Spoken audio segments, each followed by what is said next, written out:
Most people look at Jamaica versus Panama tonight and see it as just another friendly match. But I think this match is much more bigger than that. For the Reggae Girlz, this is one of the final opportunities to prepare for the game that could determine whether Jamaica reaches another Women's World Cup. And at the same time, the Reggae Boyz are getting ready to face off South Africa.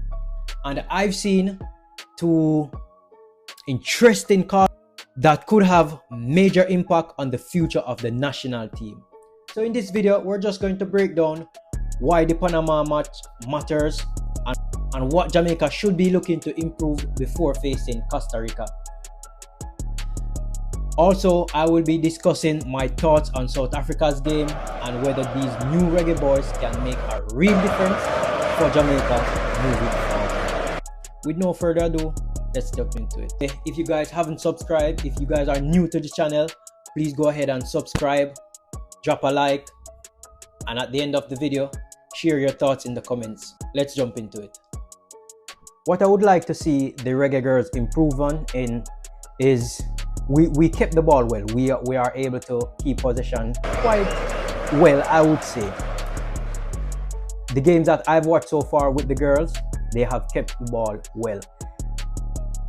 One thing though, I'll suggest to the coach that he tries to try a 4 at the back sometimes in some games, and I know they're comfortable in a 3 at the back system, but sometimes that extra defender can be used further up in the pitch, because how he uses them is quite different. He keeps that 3 at the back for his rest defense, but I think that extra defender can be used elsewhere. We can have an extra player in the attacking third versus having them in the defense. I'm looking forward today to see what the Reggae Girlz will give us against this Panama team. I think the girls have a decent side. We have tricky wingers, we have good midfielders, but I would say we squander our chances a little bit too much, especially against those weaker opponents. We sometimes we can be a little bit shy in front of goal. We can be a little bit wasteful in front of goal. We miss too much important chances that we are looking for the girls to really put away those chances, and they tend to be some easy chances and we struggle to put them away. So I would like for the girls to improve in our conversion department today. Once we get a chance, we punish the Panamanians right away. We don't wait for another opportunity to punish them. First chance, first goal, and then we can go on from there. But I think we missed too much chances against easy opponents. Panama is not going to be an easy opponent today. We're playing 2 games against them, and it's crazy the news surrounding the Reggae Girlz though. The JFF are saying that they have no money to support the girls financially, and that is crazy. How is it that the boys are heading off the Unity Cup? Mind you, I don't know if I didn't hear or see anything regarding payment or any financial benefits that the Reggae Boyz will be getting, or the JFF will be getting, for their participation in the Unity Cup, or if there will be a prize money for the winner. I haven't seen anything around that, and it's very expensive to fly to England, but we were able to make this happen for the Reggae Boyz, and now we're saying that we have no funding to support the Reggae Girlz, and they are the one that are at the final lap. They are at the crossroad of, we're at the final road of making it to a 3rd successive World Cup in a row. Women's World Cup in a row. And how is it that the federation cannot find the funds to support the girl? The support that the girl got was from Sidela Mali, and from my understanding, she has been a long supporter for this for the Reggae Girlz. She was the one that initially rebuild the program. She basically resurrect the program. The female program was to the dogs, and she took it, had a vision, and resurrected it, and now it's here and working in full effect. But the JFF, from my understanding, the JFF took the program away from Sidela Mali, and now they are struggling to even support the girls. I've heard that the lunch, the breakfast that the girls are getting is very atrocious. It's not enough. It's not a good reflection on the federation, and they should do better. We shouldn't hear these news coming out that we're struggling to support the girls, and the girls have been producing on the field, but they are not getting the support off the field.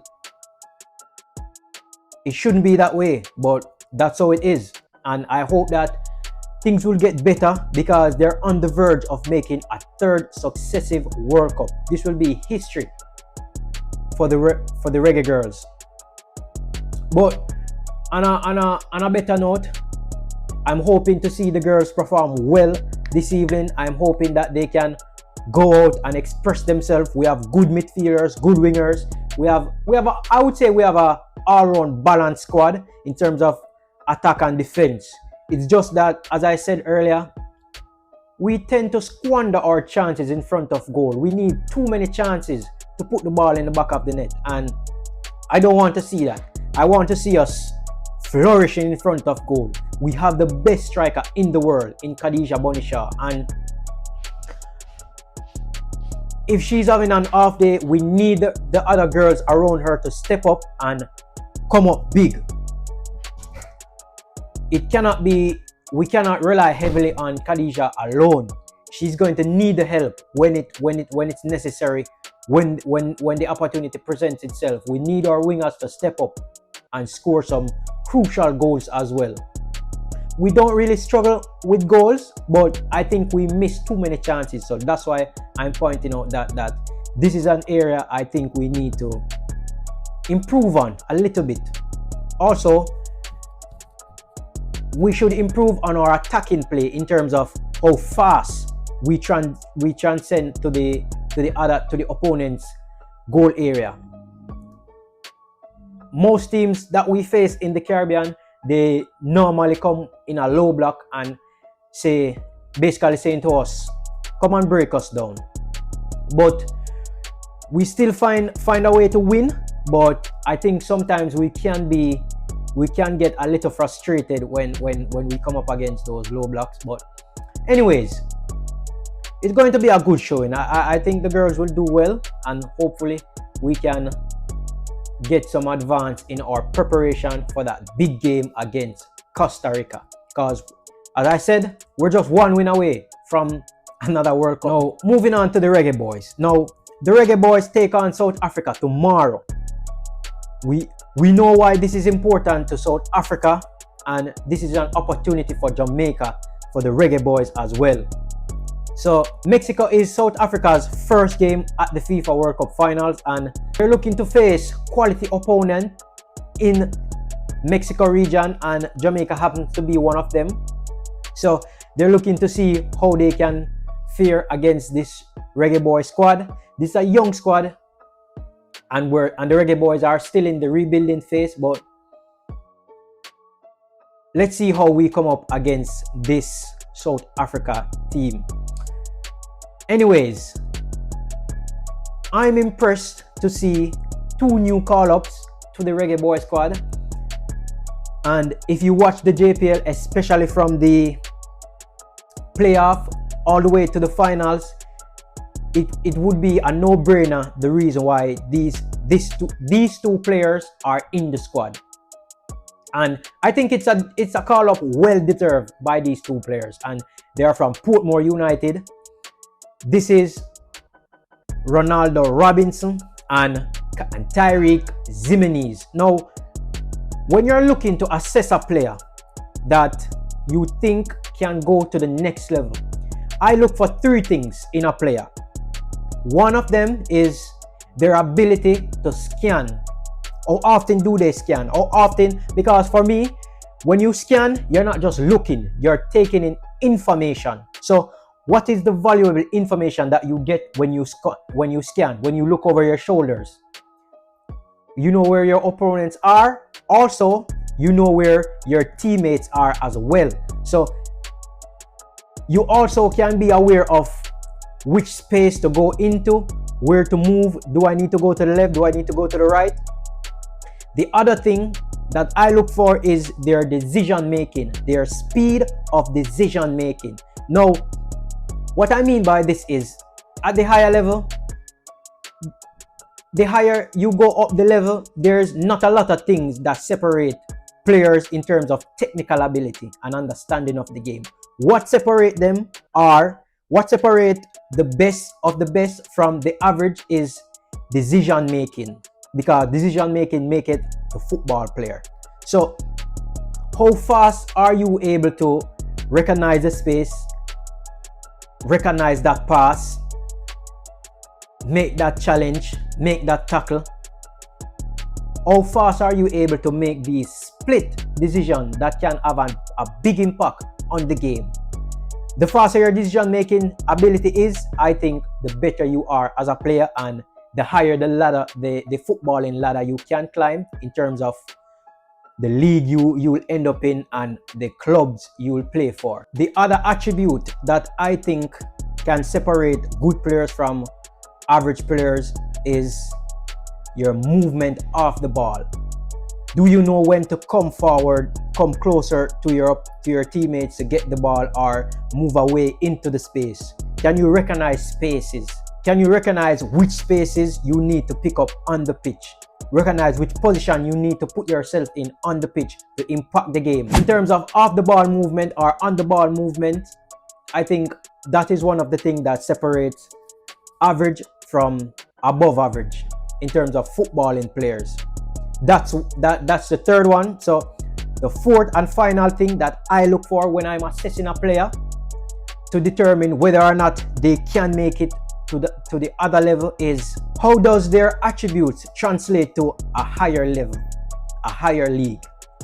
That's four. That's one of the things that you have to I look for. So when you talk about physicality, when you talk about technical ability, are they strong in the air? Do they shoot well? Do they dribble well? How are these little attributes that they possess as a player, as an individual? How can it translate to a higher level?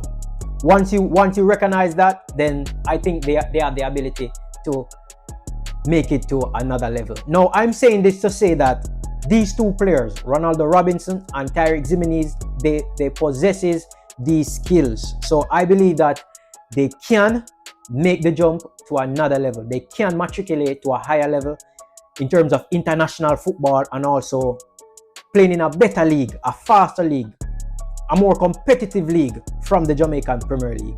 Take nothing away from the Jamaican Premier League.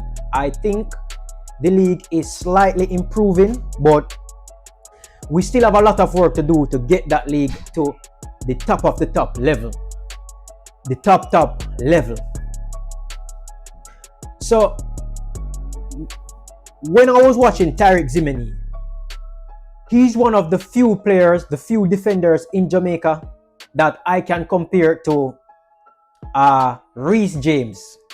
Not saying he's that level, but in terms of ability and quality wise, they both are good off the ball and on the ball.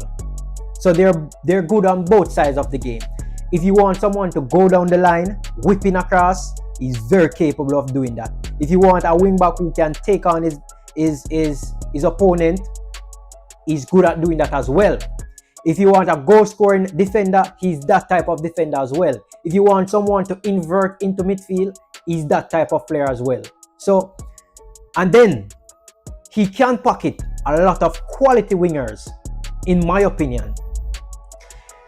I think he can defend very well also. So, as I said, he's a player that is very good on both sides of the ball, and that is a rare attribute that you find in football in terms of defenders. Now, you have a lot of excellent wing backs, you have a lot of excellent fullbacks, but to get one that can be good in defense and also in attack, it's very rare, and he fits that breed. He's that hybrid type of center back, of wing back that can give you a lot going forward, but also he can work his socks off in the defense.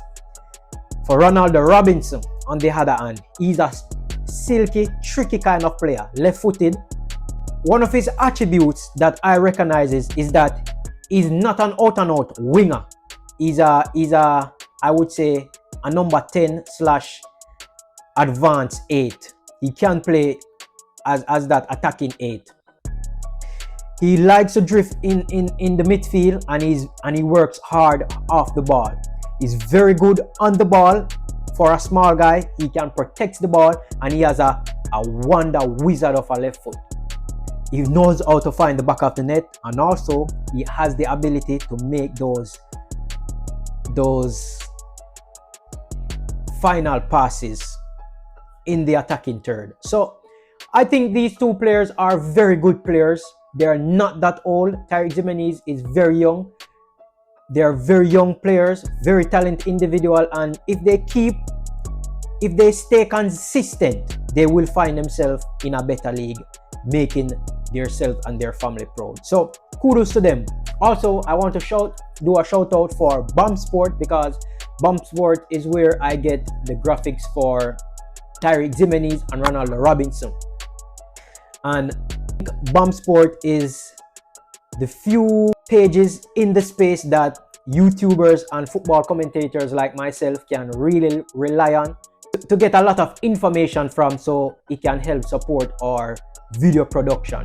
And I want to say shout out to them. You know, they whoever is running that page has been consistent in supplying us with valuable, credible information about players that have been called up for the national team or transfers in and around the Jamaican football space, the Jamaica Premier League, and also the tier 2 as well. So for us YouTubers and football commentators, we can go over to his page and get some graphic, you know, get some good information, good source. And the thing is, these information are very credible as well. So shout out to him, and enough respect, enough thanks for the work that they have been doing, and I hope they keep it up. If you reach this far in the video and you haven't yet subscribed, then what are you waiting on? The time is now. Hit the subscribe button and that thumbs up. Just give this video a thumbs up if you like the video. And of course, as always, this is Guntertainment, where we try to bring and talk about the football in a balanced manner and in the right way. Until next time, I'll see you in another one. I'm out.